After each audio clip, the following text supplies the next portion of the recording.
Hi, my name is Tasha, and I'm going to explain my personal feelings on social emotional development in infants and toddlers.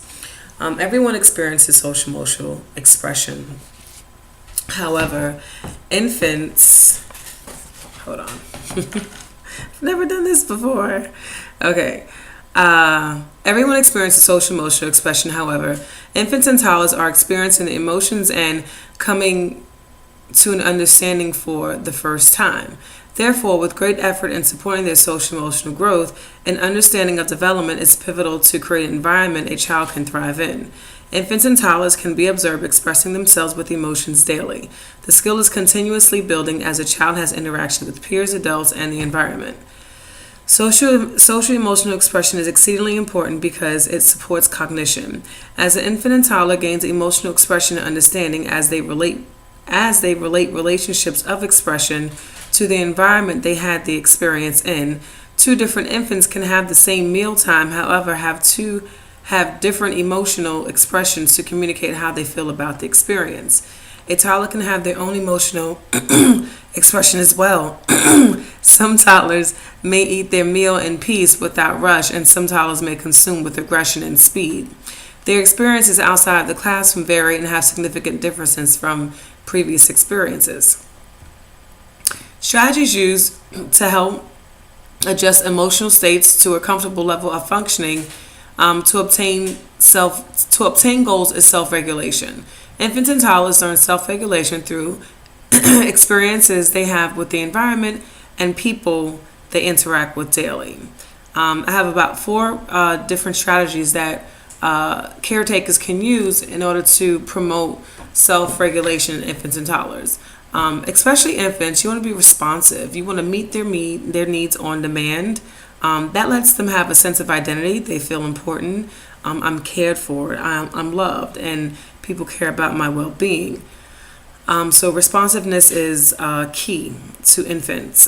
Provide a safe and secure environment. So as these infants are growing and exploring their world, you want to prop them up on a table and a safety chair, so they don't tip over. Or if they're crawling, you want them to be able to crawl around on the floor and not stick objects into electric sockets or pick up dog food for that matter and eat it, or any dust particles or anything that's on the ground you just don't want them to have. So you want to create a safe, secure environment so they can explore freely and they won't have a negative consequence.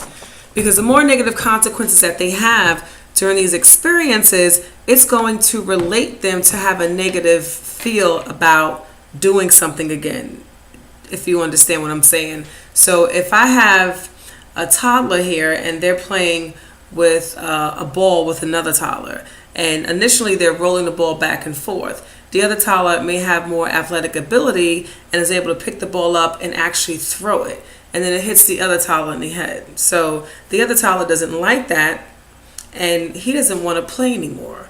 So the next time the other toddler wants to roll the ball with him, that other toddler might be reluctant because of the experience he had with the toddler with the ball being hit with the head was impacted him negatively. So he's going to stay away from those experiences. Now, that same toddler can have a rolling ball experience with another child, and the experience can be happy and joyful, and he may want to do it again. So when that child comes to them and say, "Hey, can we play again?" He might be more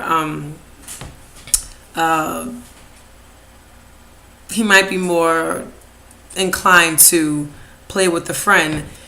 And also how it can have a negative impact is that the child is enjoying this activity with their friend, rolling the ball back and forth. It's safe and secure.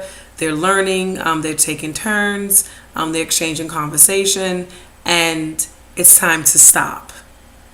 And the child does not want to transition to something else. He wants to continue to play with that ball with that peer.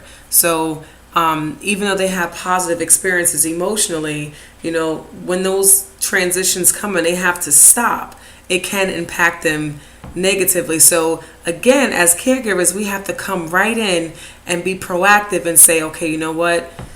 I know, Marisol gets a little anxious when she has to stop activity. So maybe I should give her about a 7-minute warning. And then between those 7 minutes, give her 2.5-minute warnings. And, in that last warning, maybe I can go over there and help her start cleaning up to get her ready for this transition. So it's the point of knowing your kids, understanding their emotions and expressions, and understanding that they do have with those expressions and emotions, and being proactive to modify activity to suit the best interests of the child so they can develop to the fullest potential.